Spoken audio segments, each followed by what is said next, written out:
everyone, it's Siu-yee. Welcome back to my channel. If you're new, I make videos about physical and financial fitness for millennials.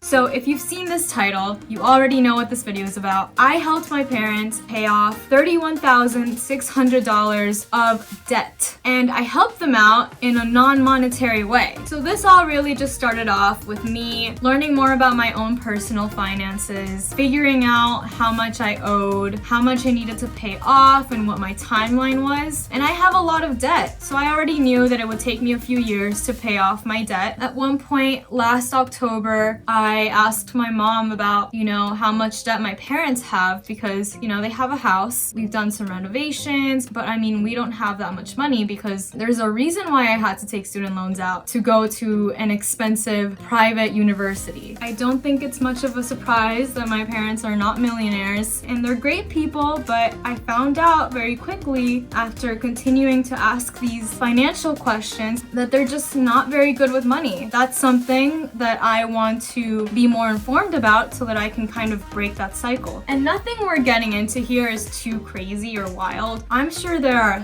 thousands of people across this country who have made similar financial mistakes. I want this video to be more of an educational video than some sort of example of what not to do. Because in the end, my parents have supported me in everything I've done. I would not be where I am without them. I just want to highlight the reasoning for some of this debt and maybe inspire you to look at your own finances and see what you can do with your own income. So let's get started. If you've seen my budgeting videos, you know I love my spreadsheets. Of course, I made a spreadsheet for my parents' debt. Here it is. It's actually based on the transactions that are going in and out of my mom's checking account because there's definitely a difference in income, and my dad contributes a lot on the house. He pays for half of the mortgage, and then everything else pretty much falls on my mom's plate. So just keep in mind that the spreadsheet is basically based on both my mom's income and my dad's contribution to the mortgage.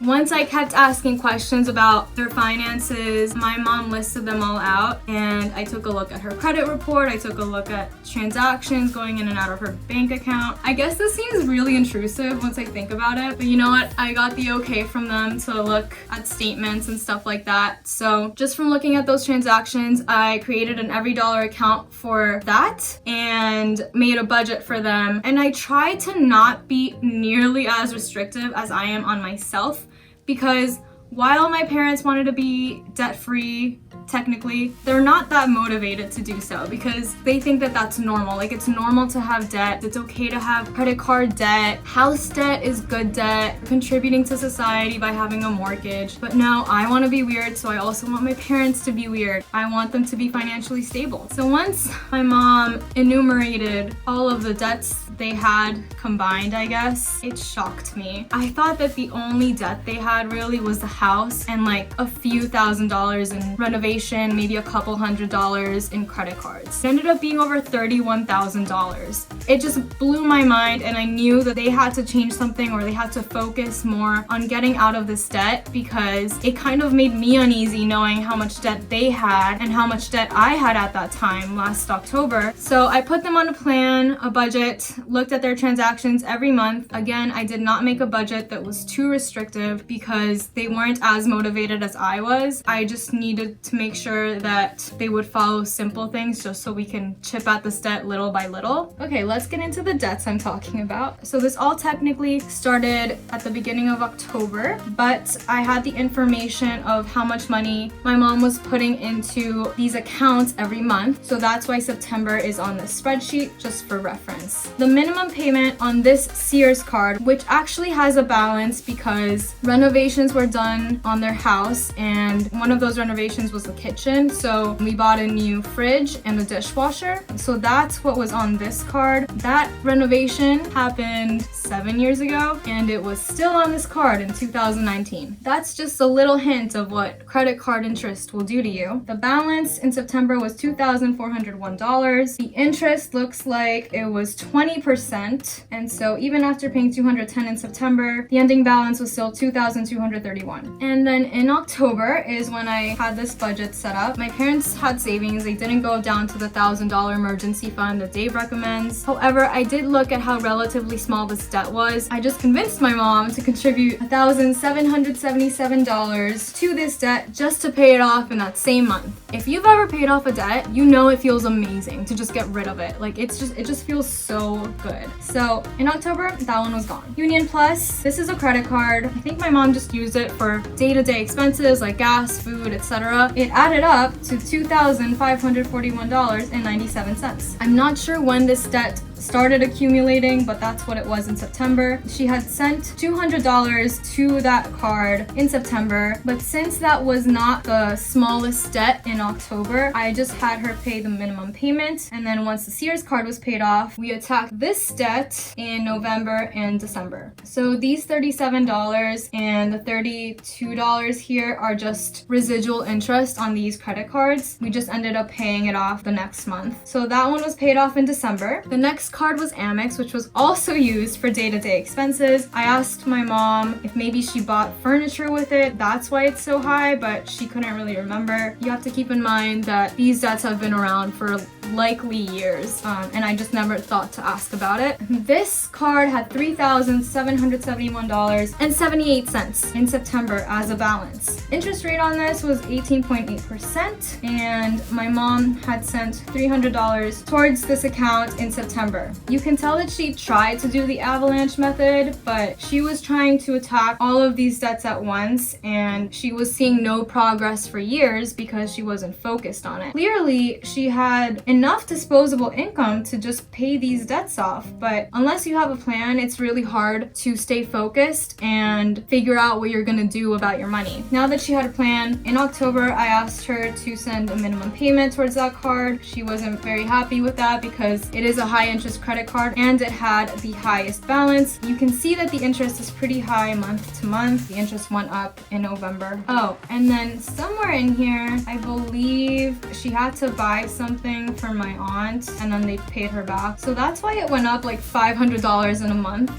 But she was paid back for that. So that eventually went towards paying off debt. So in November, I had thought that there was no residual interest on the Union Plus card, but there was. But at that moment, I just thought the Union Plus card was done, so I had her send whatever was left of her disposable income that month towards that card, and that was $172. In December, all the previous cards were paid off, and she sent almost $3,000 towards that card, leaving it at $935. And in January, I had her send $1,040 towards that card. That was me kind of calculating some sort of residual interest, so she paid extra there, and I believe she was reimbursed. That's already 3 credit cards paid off within the first 3 months of me having my parents on a budget. This next debt is Provident something. These are actually burial plots for my parents. Oh, I guess they bought this in July. So I backtracked how much it cost when this account opened, and in October it was at $2,375. There was a small amount of interest on this, it's 6%, but she was only making the minimum payments. I had her continue to do that until January. You will see that this balance is a lot smaller in October than the American Express. And that's because American Express had a higher interest, so in that situation, I just decided that it made more sense to pay off the American Express card and do the debt avalanche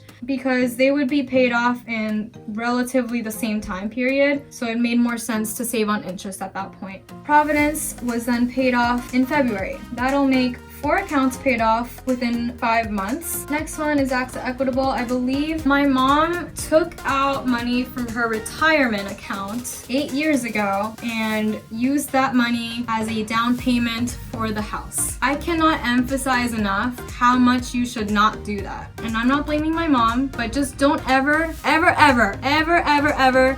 do that. You are gonna be hit with ridiculous amounts of taxes. You're gonna have to build up that fund again. Don't borrow from retirement to borrow on a house. So for this account, the payments were only due every 3 months. So that's why I don't really have data from the previous months, and I started off in January. So the starting debt was $2,596.22. In January, that was the 3rd month. This is the minimum payment, $305. She paid it. In February, the previous debts were paid off, and then I just asked her to pay off the account because she had enough disposable income that month to do so. That is 5 debts in 5 months. SunTrust. Okay, so this is one of the debts from the house renovations and upgrades. My mom had been making $122 in minimum payments, and then I looked at one of the statements and I saw it was not $122. It was only $121.68. So I had her change that amount in her pay bill settings so that we could contribute a few more cents to the previous accounts. I know, it's just petty. So then in February, she had more disposable income that month, and we sent $3,600 towards this debt, leaving us at a little over $3,000. This account started at $7,067. I'm pretty sure it was at like a little over $10,000 when she first opened it. She had paid off $3,000 in the last 8 years, but then she paid off $4,000 in really just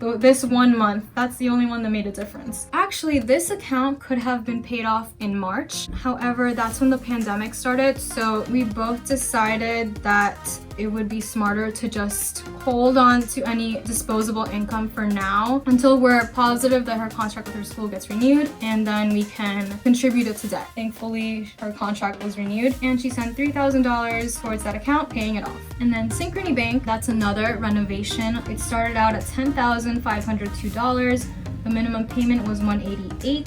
She paid that all the way until May. In May, we were able to contribute $3,348.23. And then in June, the teachers at her school actually got paid for the months of July and August, which helped out a lot. So we were able to send $6,569.23 that month, paying off pretty much all of her consumer debt. So that's over $31,000 of debt paid off in 9 months. And if she hadn't gone paid earlier, it would have been 11 months, which is so hard to believe. She keeps saying that I did like magic with numbers, but I mean, that's just what happened. So I'm really happy that she was able to stick to it, and we were able to tackle that huge amount of debt. That was all credit cards, loans, retirement accounts, burial accounts that have been paid off. The only other debt she has, and my parents have, is her car lease, which is not up until February 2022, but right now we're focusing on her sinking fund to save up to buy that car at the end of the lease, and that will be complete by July 2021. So she'll just have that money ready for when she's gonna buy it. And then the other debt is the mortgage on the house, and I'm just gonna try to have them pay off the house as fast as possible once the car lease is paid and once they have a fully funded 6-month emergency fund. Okay, my arm just got a huge workout.